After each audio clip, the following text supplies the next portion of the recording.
고발 사주 의혹과 관련해서 공수처에서 사흘 만에 김웅 의원실 압수수색에 나섰습니다. 스스로 공익제보자 신분을 밝힌 조성은 씨는 자료 발송자는 손준성 검사가 분명하다며 증거를 공개했습니다. 양시찬 기자와 자세한 얘기를 더 나눠보도록 하겠습니다. 어서 오십시오. 네, 안녕하세요. 사흘 만에 공수처에서 다시 압수수색에 들어갔습니다. 네. 오늘은 분위기가 어땠던 겁니까? 네, 오늘은 압수수색이 그런대로 순조롭게 진행된 것으로 보입니다. 이준석 대표던 당 지도부가 대거 김웅 의원실로 몰려가면서 압수수색이 또 무산되는 것 아니냐는 우려도 처음에 나왔지만 얼마 뒤에 의원들이 하나 둘씩 의원실을 빠져나왔고요. 또 투입 1시간이 훌쩍 지나서 본격적으로 압수수색이 시작됐습니다. 압수수색 영장 낭독과 변호인 확인, 또 압수물 범위 논의 등에 많은 시간이 할애된 것으로 보입니다. 앞서 지난 10일이었죠. 공수처는 김웅 의원과 손준성 검사 사무실과 주거지 등 5곳에 대한 전격 압수수색에 나섰는데요. 단 한 곳, 이 김웅 의원실만 압수수색을 못한 채 11시간 동안 대치 끝에 물러섰습니다. 김 의원과 국민의힘이 이 보좌관 PC 조사와 검색어 등을 문제 삼으면서 불법이라며 강하게 반발했기 때문입니다. 공수처는 지난 10일 압수수색은 적법 절차였다면서 국민의힘 주장을 조목조목 반박하기도 했습니다. 이 사흘 만에 다시 이루어진 압수수색, 결과는 지켜봐야겠지만 의혹이 처음 불거진 지난 2일로부터 벌써 열흘이 지난 시점이고요. 또 압수수색이 한 차례 무산된 뒤에 이틀간의 휴일이 있었던 터라 이 중요 자료 확보가 가능할까 하는 회의론도 나오고 있습니다. 현장에 있던 전주회 국민의힘 원내대변인의 발언을 들어보시겠습니다.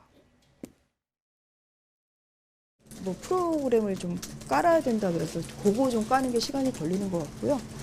오늘은 서로 평온한 가운데 지금 압수수색이 이루어지고 있습니다. 어쨌거나 전달을 받아서 전달을 한 사람이 김웅 의원이니까 이 의혹 사건의 핵심 인물은 김웅 의원입니다. 그래서 김웅 의원 사무실 관련돼서 압수수색을 할 수밖에 없는 상황일 거고, 그렇죠. 문제는 자료를 처음 건넨 사람이 누구냐, 이제 그게 검찰에 있는 누구다가 밝혀지면 이제 의혹의 전체적인 줄거리가 확인이 되는 건데, 실제로 손준성 검사가 확실해 보인다는 자료가 나왔다는 거죠. 그렇습니다. 이번 의혹을 처음 보도한 뉴스버스 측의 이 후속 보도입니다. 말씀대로 검찰이 야당에 고발을 사주했다는 이번 의혹의 핵심은 김웅 의원에게 자료를 준 당사자가 이 대검 수사정보정책관으로 있던 손준성 검사가 맞느냐 하는 점이죠. 사진을 한번 보시겠습니다. 이 왼쪽이 제보자 조성은 씨가 제공한 손준성이라는 이름의 텔레그램 프로필 사진이고요. 오른쪽이 뉴스버스 기자 휴대전화에 저장된 손 검사의 텔레그램 프로필 사진입니다. 두 사진이 똑같죠. 같네요. 이 사진을 비교하는 게 왜 중요하냐면 이 텔레그램은 파일을 전달할 때 이 파일을 제일 먼저 만든 사람의 이름 계속 표시가 됩니다. 다른 사람이 파일을 전달해도 파일을 가장 먼저 올린 사람은 이 다른 채팅방에서도 확인할 수가 있는 겁니다. 그 사람의 연락처가 저장돼 있지 않아도 최소한 그 사람이 저장된 이름 또 프로필 사진 정도는 볼 수 있는 시스템입니다. 보도에 따르면 조 씨는 이 손 씨가 누군지, 손 검사가 누군지를 몰랐다고 하죠. 당연히 연락처를 가지고 있지도 않았지만 김 의원에게서 파일을 전달받았기 때문에 최초 파일을 올린 사람의 이름과 프로필은 확인할 수 있었던 거죠. 그 프로필과 이 손준성 검사 연락처를 원래 가지고 있던 기자의 텔레그램 속 프로필 사진이 같다는 겁니다. 그러니까 이제 정리를 해보면 텔레그램을 통해서 누군가가 무엇을 전달했을 때 제가 그걸 받아서 또 다른 사람한테 전달해도 맨 처음에 보내준 사람의 이름이 손준성 보냄 이런 식으로 떠 있는 거고, 그걸 손가락으로 터치해서 누르면 그 맨 처음 보낸 사람의 프로필과 사진을 확인할 수 있는 곳으로 다시 되돌아가는군요. 그렇습니다. 그거하고 다른 데서 그 이름으로 갖고 있던 거하고 비교해 보면 되는 거네요. 그렇습니다. 그 부분이 확인이 된 건데요. 그동안 말씀대로 손준성 보냄이라는 이 문구로 손 검사가 보냈다는 의혹이 제기된 건데 실제 대검 수사정보정책관의 휴대전화로 등록된 이 프로필 사진까지 똑같다는 것은 자료를 보낸 사람이 손준성 검사가 맞다는 추가 자료가 제시된 셈입니다. 제보자 조 씨도 이 손 검사가 확실하다고 밝혀졌고 관련 증거를 공수처에 제공했다 했는데 그 증거가 이 사진으로 보입니다. 제가 그 프로필 사진이 맞는지 텔레그램 접속을 해봤는데 안타깝게도 손 검사 계정이 검색되지 않았습니다. 닫았군요. 예. 그렇습니다. 송검사의 프로필 사진이 어젯밤까지 확인됐다. 이게 조 씨와 그 해당 매체의 주장이거든요.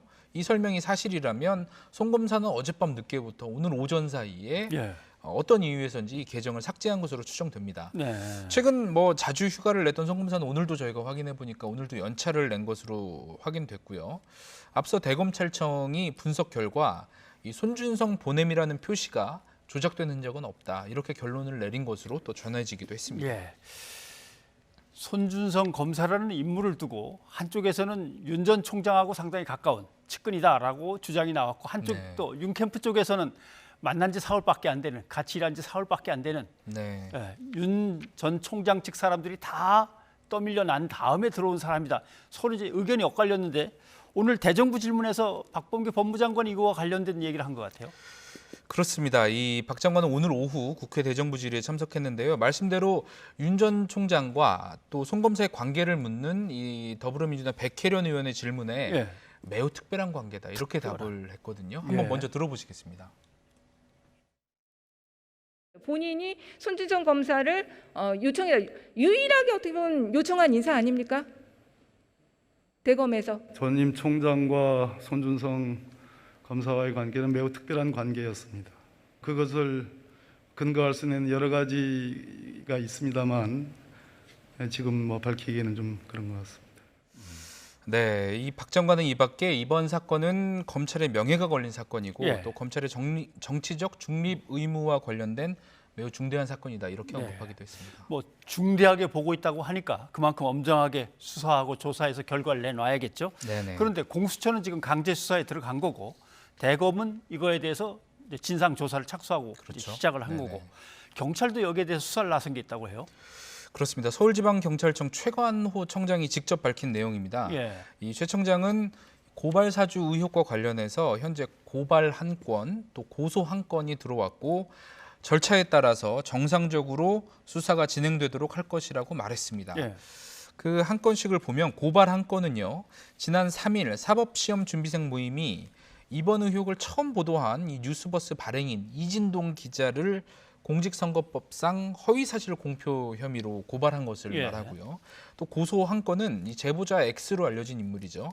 채널 A의 강요 미수 의혹을 언론에 처음 제보했던 지모 씨가 해당 고발장에 자신의 개인정보가 드러났다면서 윤 전 총장과 김웅 의원 또 손준성 검사를 명예훼손 등의 혐의로 고소한 것입니다. 지 씨는 이 고소에 앞선 뉴이처 제작진과의 통화에서 공수처나 대검을 믿을 수 없어서 경찰에 고소하게 됐다 이렇게 설명을 했는데요. 한번 들어보시겠습니다. 예. 저희들은 검찰은 물론 믿지 못하고 공수처 역시도 요즘 보이는 행태가 뜨뜻미지근하잖아요. 그래서 저희는 경찰청 쪽으로 접수할 예정이에요.